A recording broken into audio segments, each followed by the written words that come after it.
horribly bad. So I do not want you to think that I'm going into this with some predetermined outcome already. This may fail. Just want to get that out of the way. As artists, sometimes we screw things up completely. This is the idea, right? I came up with this thing a long time ago. I teach. I teach creative writing. I do workshops across, all over, and I teach college writers. I came up with this activity to kind of help them understand and kind of take away some of the mystique from some of the things that writers do. And one of those things is metaphor. So I came up with this activity, and we're going to try it now. Everybody calls it 3 things. So what I need is 3 objects that have absolutely nothing to do with each other. All right? Do not try to connect them. Just 3. The more random, the better. The more random, the better. A what? Taxi cabs. Taxi cabs. I will take taxi cabs. Oranges. I'll come back to that. I've done that one before. I don't want to cheat y'all. Cellulite. Cellulite. Yes. He does. Yes, he does. That's the first time I've had that one. Cellulite. Yes. Taxi cab, cellulite. Give me one more.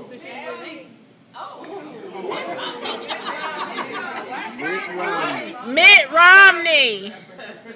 Boom. Yeah, buddy. 3 things. Yeah, buddy. I'll do it. All right. Yeah, buddy. Only in Fayetteville. Yeah, buddy. So, now that I talked about bad love, let's talk about love a little differently. So, we're going to do this. Cellulite, taxi cabs, and Mitt Romney. He said 3. Yes. Right, Dasan. He's down here making it sound a whole lot better. We're going to make it work. Okay, here we go.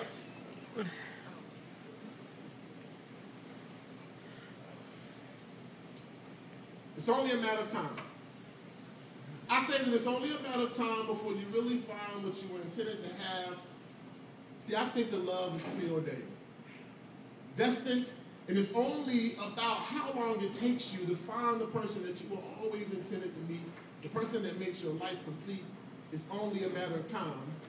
Not time in the sense that you can watch the clock or you can mark off the days. Time in the sense that you have to understand that it's going to be a lot of hard work before you get to the person who makes you happy for the rest of your days. If they say that a day in God's eyes is so many years, then I believe that before you find your happiness, you're going to have to shed a certain number of tears. But understand that there is something about holding on to a belief that there is something you're going to get. He used to sit at the feet of his grandparents, always listening for elder wisdom, and it was at that time that his grandfather told him something that stayed with him forever. He said that you're going to have to understand that this life tends to weigh you down. It puts burdens on you that you have to be able to handle. And at some point in time, you're going to recognize that you are going to get to a point where you say, I quit. Not with moving forward, but with holding on to all the things that have been holding you back. You will be ready to put in that work. He said, when you meet that woman, the first time you look into her eyes, that is the moment where you're going to realize that you have to exercise. It is time to shed all of the pounds that everybody has been putting on you since the first time that you ever got put down, from the first time you ever got rejected, from the first time you handed a note and she checked no. That is the time when you recognize that you got a whole lot of room to grow. Maybe you recognize that you have grown too much. You have become overweight with lust. All of the things that you have wanted who have kept you from being able to trust, but it's okay. Because the prayers you've been saying in the midst of the night are going to come true today. See, you have been spending too much time rolling around in the hay, so now those rolls stick to you when you remember the memories of those late nights, but it's okay. There are times where you have been eating from the plates of people who have been wanting to feed you lies, but never want to feed you devotion, but it's okay. Yes. You have become overworked and overweight of eating donuts, but that Krispy Kreme only creams when you get close to it. But see, it's hot. That means that it's too much for you to touch. You need to let that go. All right. All right. There is something. When you get caught up off the sugar rush, when it's so sweet, you don't know if you can ever stop. But I tell you now that when you look into your eyes, you're going to exercise. That means you're going to always run to her when she needs you. That means you're going to push yourself up every time you fall down. That means you have no problems pushing that weight up off you until you have lifted the bar so high that every expectation she has is always up near the sky. You are going to get rid of that. Everything that gives you frightened is at that point in time that you'll recognize that you have gotten rid of your cellulite. You have become skinny. Fit and strong. You become buff with knowing that you have someone who loves you enough. Boy, just understand. You may not be covered in muscles now, but I bet you when you meet her, she'll make you strong. Like you can carry the atlas in the midst of your shoulder blades. Yeah. So when he met her, he knew her.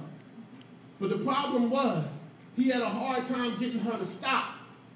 See, it was a matter of fact that she looked at him and all she could see was black, the darkness that she had seen in the eyes of so many men who told her lies and led her astray. But he kept trying to help her understand it was okay. He waved at her every time she rolled by, but he just knew that she was afraid. She was doing nothing but carrying yellow and black. All the fear from all the relationships that she was in where the other person lacked, all the bruises from all the times she had been hurt. He just wanted to hold her, make her smile and make her laugh, but he realized that at that point in time, he was looking at a taxi cab. He had to figure out how to pay the fare. He had to figure out how to pay the fare, how to tell her that life isn't fair, but I will always be there. He was hoping that he could slow her down enough for a ride. He was standing outside at the corner of devotion and happiness, trying to flag her down. It was as if he was black in the midst of New York City, but he was not going to give up. All she was doing was trying to work hard to keep moving on. And he was willing. He was willing to be taken to an airport where both their dreams could fly high in the sky. So there's something about holding on to your dreams. And in the midst of that relationship, they decided they were going to give it all the work they could muster. And every day it became tougher. It seems they were being pulled in two different directions. See, on one side were the people that were around him, all the men who told him, are you ready? Do you think you can handle this? Are you sure this is where you want to be? Can't you see that you are setting yourself up for so much work? He said he doesn't feel like it's too much. He looked each one of them in his eyes, gave the best speech he could ever read or write. He looked at him and said, she is my Michelle Obama. All right. And I am hoping to run a nation where in the midst of it we can live in harmony and peace, where love and devotion will always be there. I will always tell her I love her. In the morning we will have kids and we will raise them well. I call that Obamacare. There is something about knowing what you want to have. But on her side, there were people who tried to pull her astray. They were feeding her all this advice. No, girl, you done been through it too many times before. Are you ready? Are you sure? Do you think he can be devoted to you? It seems that they decided they wanted to take the conservative route. See, they were worried about what he was all about. And there is where this thing seems to go kind of sideways.